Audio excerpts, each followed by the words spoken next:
దేవుని నామ స్తోత్రాలు. మీ అందరికీ నా వందనాలు. ప్రియబిడ్డారా, అందరూ బాగుండారా?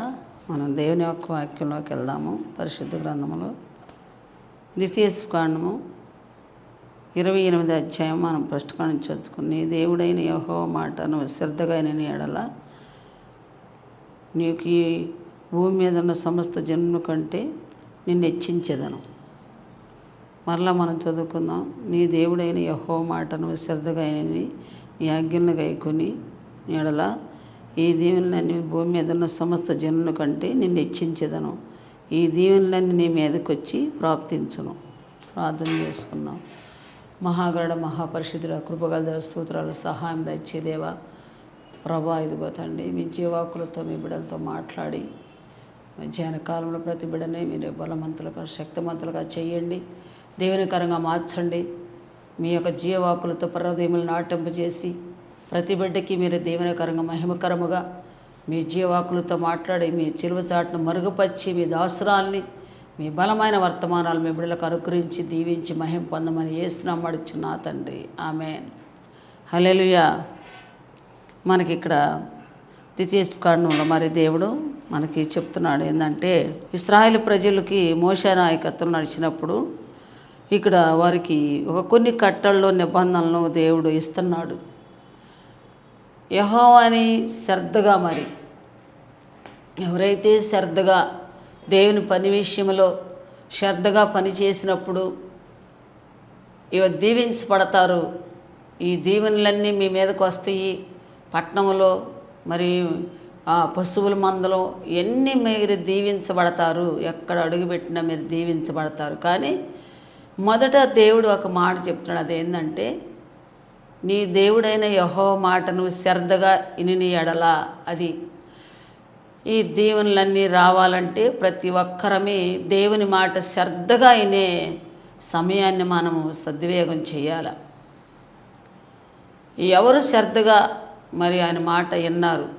మన వాక్యంలో మనం పరిశుద్ధ లేఖను చూసినప్పుడు ఎవరు శ్రద్ధగా విన్నారంటే, మరి అబ్రహాము శ్రద్ధగా విన్నాడు ఆయన మాట.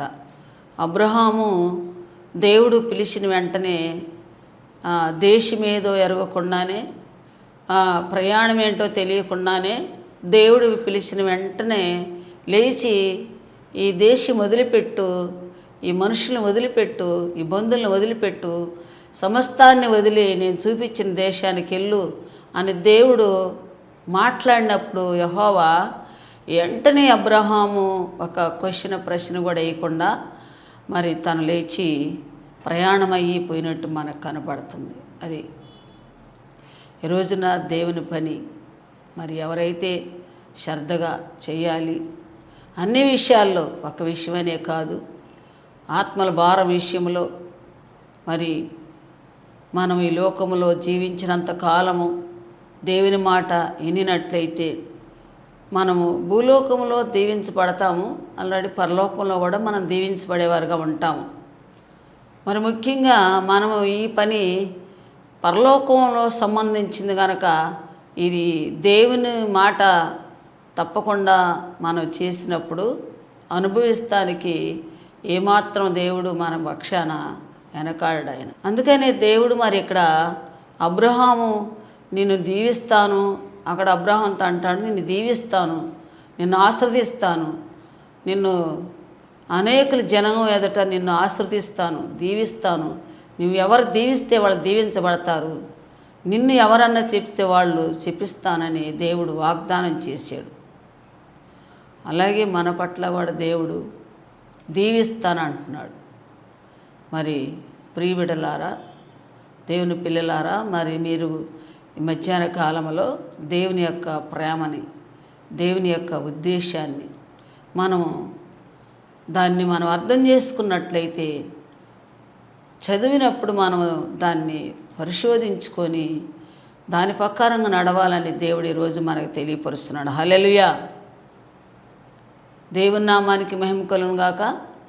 మరి అబ్రహాము జీవితంలో చాలా పరిస్థితులు కూడా ఏర్పడ్డాయి. ఏమాత్రం వెనుక తిరగకుండా మరి అబ్రహాం బయలుదేరి వెళ్ళినప్పుడు కానాను వెళ్ళినప్పుడు మరి అబ్రహాముకి ఒక మంచి లక్షణం ఏంటంటే ఎక్కడికి వెళ్ళినా మొదటగా ఆయన బలిపీఠం కట్టించి దేవునికి బలి అర్పణలు చెల్లిస్తూ ఉంటాడు. వెంటనే అది ఈ పని చేసినాక చేద్దాంలే, ఈ పని అయిపోయినాక చెయ్యొచ్చులే, ఇలాంటి ఆలోచన కాదు. దేవుడి విషయంలో ఏమాత్రము నిర్లక్ష్యం కానీ బద్ధకం కానీ అనాలోచనలుగా పనిచేసే వారి గురించి మనకి చెబుతల్లా. కానీ వెంటనే శ్రద్ధగా అన్నిటికంటే ఎక్కువగా మరి దేవుని మాటని, దేవుని యొక్క బాటని, దేవుని యొక్క పనిని ఎవరు శ్రద్ధగా చేస్తారో అటు వారికి దేవుడు ఒక ఉన్నతమైన జీవితము ఇస్తారు. అదే కాదు, అంతవరకు మంచి ఆరోగ్యముతో మంచి బలవంతులుగా శక్తిమంతులుగా దేవుడు చేసే అవకాశం ఉండిద్ది. తన పని మనం కొనసాగిస్తానికి దేవుడు కృప చూపిస్తాడు. హల్లెలూయా.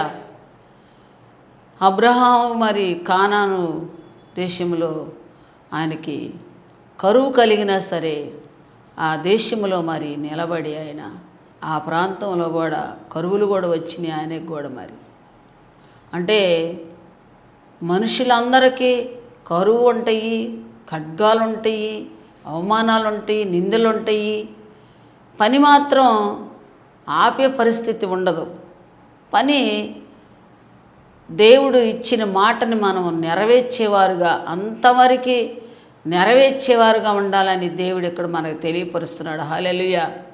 ఆ ప్రాంతం వదిలిపెట్టి మరలా ఐగుప్తికి వెళ్ళి అబ్రహాము ఐగుప్తిలో మరి అక్కడ నుంచి బయలుదేరి ఆయన మరి దేవుడు దీవించి అన్ని విధములుగా మరి అబ్రహాముని నీతిని బట్టి, విశ్వాసాన్ని బట్టి, శ్రద్ధను బట్టి, పనిని బట్టి ఆయనకి దేవుడు దీవిచ్చాడు. అందుకని మన జీవితంలో కూడా మరి నీతిని బట్టి మరి మనం చేసే ప్రతి పనిలో దేవుడు నీకు ఇచ్చిన పని నమ్మకంగా, న్యాయముగా, యథార్థముగా, అది ఉద్యోగం కావచ్చు, మరి బిజినెస్ కావచ్చు, చేతి పనులు కావచ్చు, మరి దేవుని సేవ కావచ్చు, నీకు దేవుడు ఏది అనుగ్రహించి ఉన్నాడో అది నీ జీవితంలో మరి దేవుని దృష్టిలో నెరవేర్చేవారుగా మనం ఉండాలని ఈరోజు తెలియపరుస్తున్నాడు. ప్రియ బిడ్డలారా, దేవుని పిల్లలారా, మనము దేవుని యొక్క మాటని విన్నప్పుడు భూమి మీద ఉన్న సమస్త వంశములను అందరినీ నేను దీవిస్తాను, నిన్ను బట్టి నేను అందరిని దీవిస్తాను అంటున్నాడు. అంటే ఒక వ్యక్తి ద్వారాగా దేవుడు అందరిని దీవిస్తాను అంటున్నాడు. అది ఇప్పుడు నిన్ను బట్టి నీ కుటుంబాన్ని, నీ పిల్లల్ని, నీ బంధువుల్ని, నీ స్నేహితుల్ని, ఈ లోకంలో ప్రతి ఒక్కరిని కూడా దీవిస్తానని ఈరోజు దేవుడు వాగ్దానం చేస్తున్నాడు. హల్లెలూయా. మధ్యాహ్న కాలంలో మీరు కూడా మరి మీ జీవితంలో దేవుడు నీకు ఇచ్చిన పని ఏంటో గుర్తెరిగినట్లయితే, నీకు ఇచ్చిన దర్శనం, నీకు ఇచ్చిన పనిని మనం నమ్మకంగా చేయాలని ఈరోజు చెబుతాడు. అట్టి వారిని దీవిస్తానంటున్నాడు. ఎక్కడైనా దీవిస్తానంటున్నాడు. పొలంలోకి వెళ్ళినా, పట్టణంలోకి వెళ్ళినా, లోపలికి వచ్చినా, ఎలపలికి వెళ్ళినా, మరి ఎక్కడైనా నేను దీవిస్తాను అంటున్నాడు. నిజమే, దేవుడు ఈ మాటని నెరవేర్చాడు. తన పిల్లలకి ఇచ్చిన మాటని దేవుడు నెరవేర్చాడు. అబ్రహాము జీవితంలో ఆయన నడిచి మరి నెరవేర్చినట్లుగా మనకు కనబడుతుంది. మన జీవితంలో మనం నిజముగానే ఆయన మాటని నెరవేర్చేటట్లుగా మనం మన జీవితాలు సమర్పించుకొని దేవుని మాటని, ఒకవేళ నీకు ఎన్నో కష్టాలు, నష్టాలు, బాధలు, ఇరుకులు, ఇబ్బందులు ఉండొచ్చు. కానీ ఇరుకులు, ఇబ్బందులు ఉన్నప్పుడు మనం భయపడాల్సిన అవసరం లేదు. ఎందుకంటే అందులో విశాలతను కలగజేస్తానని దేవుడి వాక్యం మనకి సెలవిస్తున్నది. హల్లెలూయా. ఇరుకులో నిన్ను విశాలతగా నడిపిస్తాను, శ్రమలో నీకు మార్గాన్ని తెరుస్తాను. నేనంతే ఉండేవాడిని కాదు కదా.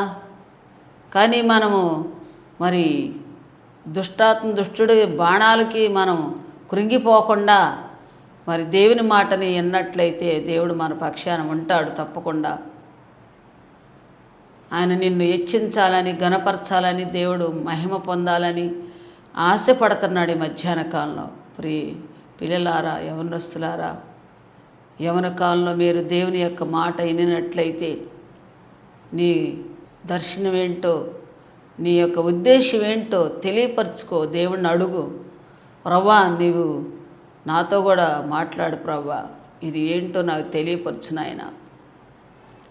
మనం పదే పదే అడిగినప్పుడు దేవుడు తెలియపరుస్తాడు.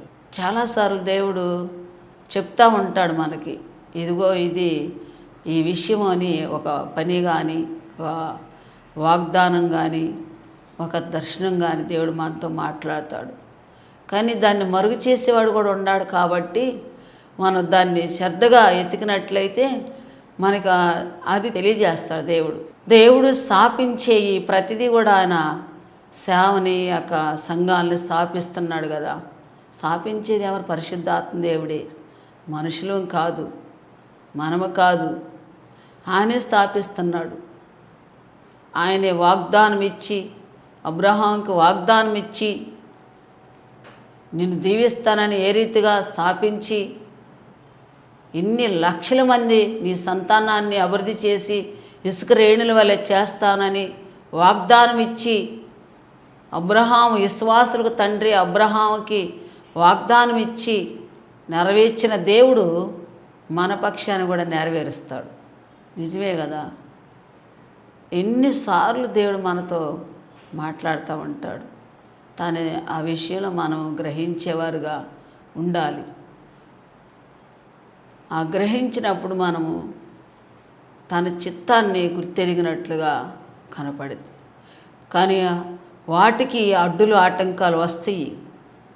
దుష్టుడు మరి ఆటంకాలు చేయటానికి, మరుగుపరచడానికి మర్చిపోయేటట్టుగా చేస్తాడు. కానీ మనం దాన్ని దేవుని కాడ పదే పదే అడిగి దాన్ని మనం కనుగొనేవారుగా, గుర్తుపట్టేవారుగా ఉండాలి. దేవుడు అందుకే మన పక్షాన కార్యం చేస్తున్నాడు. ప్రియబిడ్డలారా, నిజముగా నీవు ఏ పని అయినా శ్రద్ధగా చేస్తున్నావా, చేయటం లేదా? ఒకవేళ శ్రద్ధగా చేస్తే నీవు దీవించబడతావు. నీ పనిని హెచ్చిస్తానికి దేవుడు సిద్ధంగా ఉన్నాడు. బద్ధకంగా పనిచేసేవాడికి ఏమొచ్చిద్దంట? దరిద్రం వచ్చిద్ది అంటున్నాడు. బద్ధకంగా పని చేయకూడదు అంటే ఫాస్ట్గా పరిగెత్తి చేయమని కాదు దాని అర్థం. అంటే టైం ప్రకారం చేయాల్సిన టైంలో అది చెయ్యాలి. అంటే మనకి విత్తనాలు ఎత్తువాడు ఎప్పుడు ఎత్తాలి? భూమి పొదును చేసి ఆ తడి ఆరిపోక మునిపే దాన్ని మెత్తగా పొదును చేసి విత్తనాలు ఎత్తాలి. అప్పుడు అది ఆ మెత్తదనంలోకి ఆ విత్తనం మలిసిద్ది అన్నమాట. మెత్తదనం లేకుండా మరి నీళ్లు కట్టకుండా దానికి ఏమి లేకుండా పైపాను దున్నిచ్చి విత్తనం ఎత్తారనుకో మలిసిద్దా? గరిపోతాయి అన్నమాట, విత్తనాలు మలవు. అలాగే మరి దేవుడి పని విషయంలో మరి వెంటనే గ్రహించి మనం చెయ్యాలని దేవుడు తెలియపరుస్తున్నాడు. ఇంకా మనము చూసినట్లయితే ఆదికాండంలో మరి మనం యోషోబు జీవితంలో చూసినట్లయితే ఆయన కూడా శ్రద్ధగా పనిచేశాడు. యోషోబు ఎన్ని శ్రమలు వచ్చినాయో యోషోబుకి మనకి తెలుసు. శ్రమలు వచ్చినా, మరణం వచ్చినా, నిందలు వచ్చినా మార్గాన్ని వదులుకోలేదు. దేవుని యొక్క మార్గాన్ని స్థిరపరుచుకున్నాడు, నడుము కట్టాడు. యవన కాలంలో దేవునితో సాహసం అనేది చాలా బలముగా ఆయన నడిచినట్లుగా కనపడుతుంది. యెహోవా యందు భయభక్తులు కలిగి నడిచినట్టుగా యెహోవా నీకు తోడై ఉన్నాడు, యోషోబుకు తోడై ఉన్నాడు. ఎందుకంటే మనుషులు చెప్పే మాటలో ఏమాత్రం లక్ష్య పెడతలేదు. మనుషులు చేసే కార్యాలకి లొంగిపోలేదు, పాపానికి లొంగిపోలేదు. దేవుని మాట మీద ఆధారపడి తన జీవితంలో ఘనకార్యాలు, విజయకార్యాలు జరిగించాడు దేవుడు. అన్నల చేత నిందలు, అవమానాలు, రోజు హేళనలను, ఎగతాళ్ళు చేశారు. అలాగే మన జీవితంలో కూడా ఎన్నో ఈ లోకంలో నీవు దేవుని బిడ్డగా దేవుని పరిచర్యలో ఉన్నావేమో. ఒకవేళ ఆ పరిచర్యలో ఎన్నో ఆటంకాలు అడ్డులు రావచ్చు. పరిచర్యలో ఎన్నో మనకి సాతాను కూడా చేసి క్రియలు మనకి అడ్డుగా ఉండొచ్చు. కానీ ఒక సెకండ్లోనే మన దేవుడు వాటిని తొలగిస్తాడు. ఆయన నామాన్ని మహింపరుచుకుంటాడు నీ ద్వారాగా. ప్రియబిడ్డ, అందుకనే మరి మీరు కూడా మీ యొక్క ఆత్మీయ జీవితంలో శ్రద్ధగా పనిచేసేవారికి ఈ దీవెనలన్నీ నీ మీదకి వచ్చి ప్రాప్తిస్తాయి. అదే కాదు, నీ పిండి పిసిక తొట్టి, నీ గర్భఫలము, భూపాలము, పశుపాలము, అంటే మనకున్న ఆస్తిలు. ఆస్తి ఇటువరకు కాలంలో ఆస్తి ఏంటంటే మేకలు, గొర్రెలు, ఎద్దులు, మరి ఈ జీవ జంతువులు అన్నమాట. గొర్రెలు, మేకలు అవి ఆస్తి ఎక్కువగా. అబ్రహాంకి ఆ మందలో అవన్నీ కూడా పనివారు విస్తారమైన ఆస్తిపరుడుగా ఉన్నట్టుగా మనకు కనపడింది. ఇప్పుడు వారికి ఆస్తి ఏంటంటే ఎండి, బంగారము, లక్షలు మరి లక్షలు ఉండేవాళ్ళు ధనవంతులు, బలవంతులు అంటారు కదా.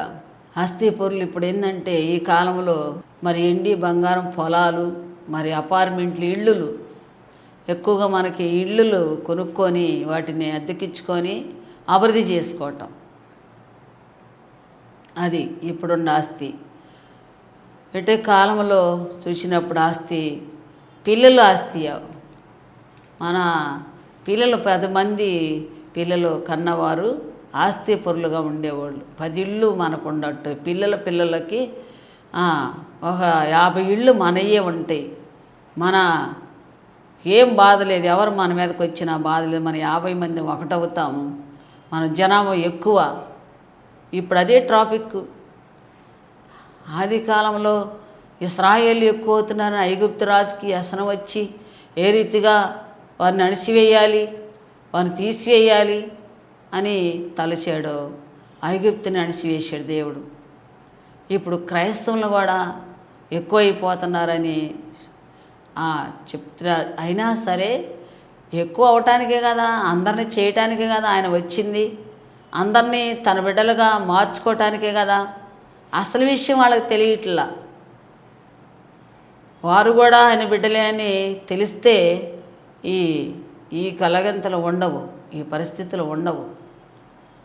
కానీ దుష్టుడైన మరుగు చేస్తున్నాడు. నీది నాది అని ఎక్కడికక్కడికి మనుషుల్ని మతాలతో, కులాలతో చీల్చేసి ఒకరి మీదకు ఒకరికి రేపుతున్నాడు. అందుకే మనకి యోహాను సువార్త, మత్తయి సువార్తలో మరి దేవుడు చెప్పాడు, శిష్యులు అడిగినప్పుడు నీ రాకడికి ఇక సంవత్సరానికి ఏంది ప్రభు అంటే, జనం మీదకి జనము, రాజ్యం మీదకి రాజ్యము, ఈ లోకంలో రాకడ గురించి చెప్పాడు మన ప్రభు.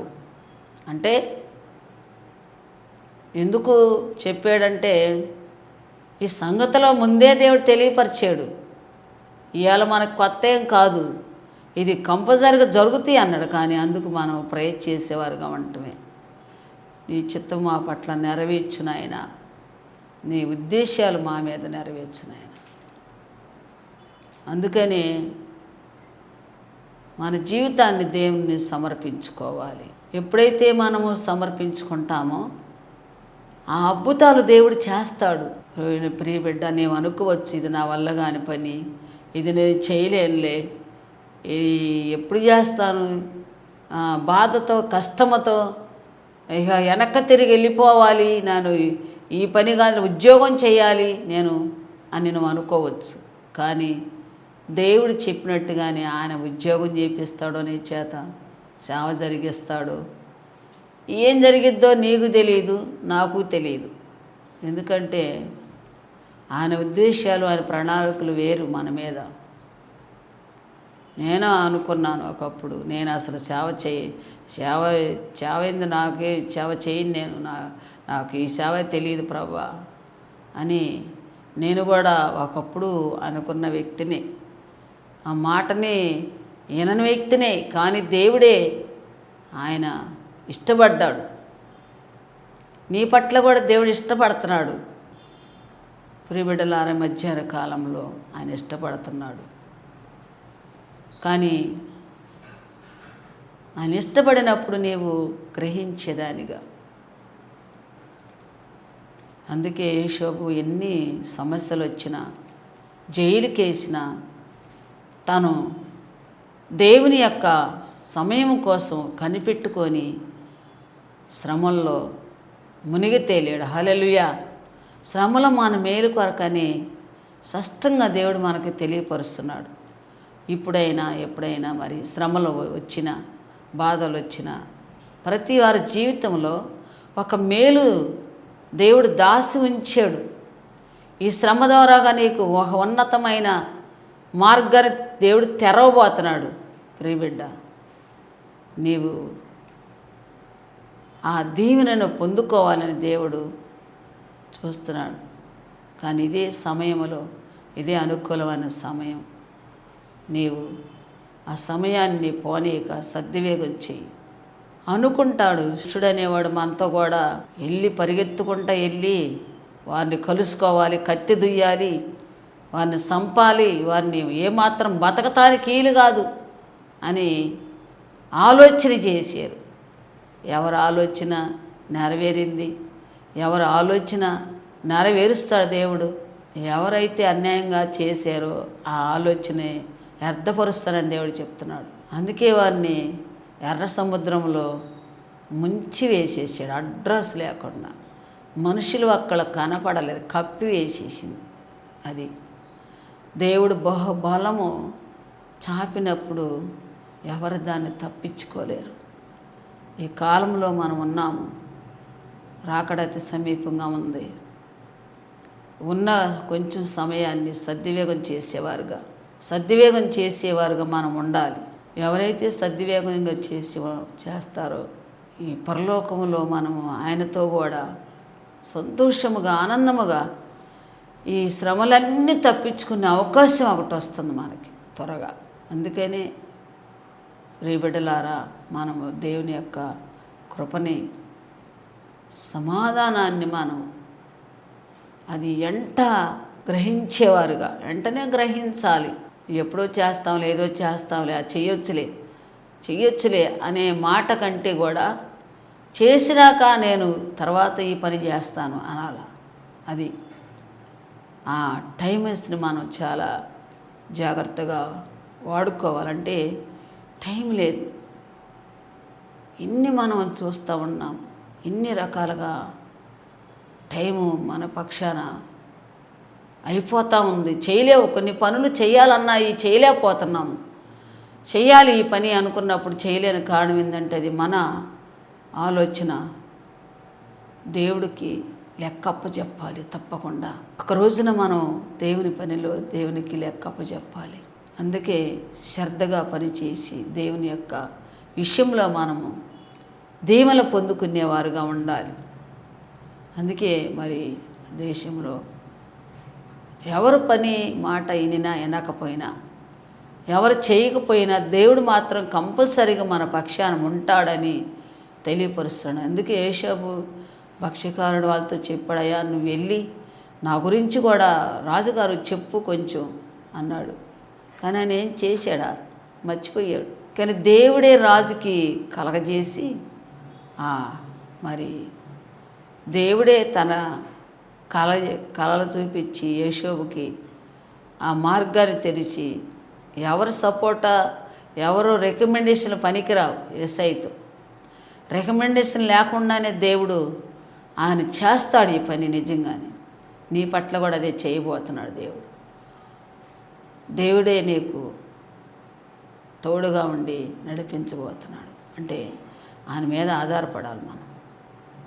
ఎవరైతే ఆధారపడతామో, ఎప్పుడైతే ఆయన మీద ఆధారపడతామో ఆయన మన పక్షాన నిలబడతాడు. హల్లెలూయా.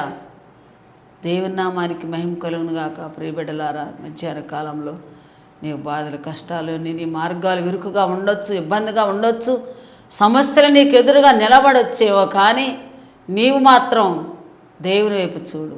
ఆయన ఇచ్చిన మాటని నెరవేర్చు. అందుకని మన జీవితాలు సమర్పించుకొని ఈ లోకములో దేవుని యొక్క కృపని మనం సంపాదించుకునేవారుగా, అన్ని కార్యములు మరి ఆయన చేసే శక్తి ఆయనకు ఉంది కనుక ఏ కార్యమైనా నీ పట్ల ఆయన చేయబోతున్నాడు. ఎలాంటి పరిస్థితులైనా మార్చగలిగిన దేవుడు.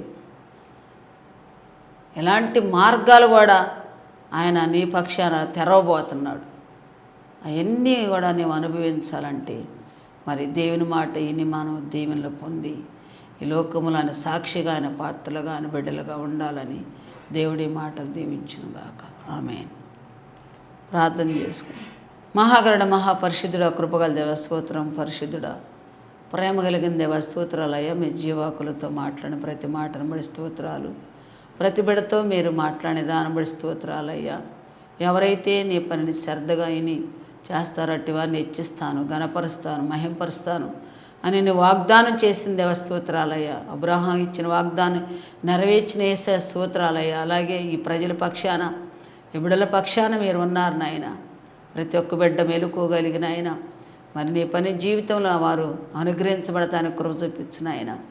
దేవా, ఇదిగో తండ్రి, బిడ్డల బాధలు, కష్టాలు, విరుకులు, ఇబ్బందులు, సమస్యలు ఎన్నో రకాలుగా పీడింపబడుతున్న బిడ్డలందరూ మీరు జ్ఞాపకం చేసుకోండి. వారి జీవితంలో అవసరాలు, అక్కర్లు, ఇరుకులు, ఇబ్బందులు, సమస్యలు, యవనస్తులు ఎవరాళ్ళని దర్శించిన ఆయన.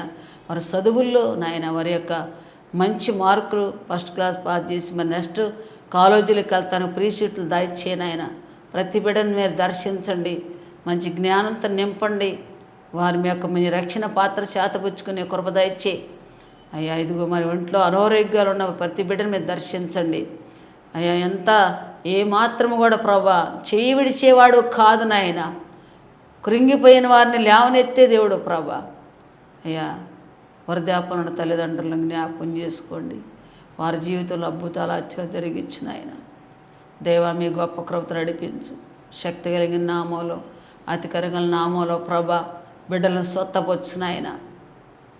దేవా, ఇదిగో తండ్రి, ప్రతి ఒక్క బిడ్డని మీరు దర్శించండి. సాతాను బంధకాల్లో పీడింపబడుతున్న దురాత్మ శక్తులతో పీడింపబడుతున్న ప్రతి బిడ్డని మీరు విడుదలిస్తున్న యేసే స్తోత్రం. యేసు నామములో విడుదల వచ్చునుగాక.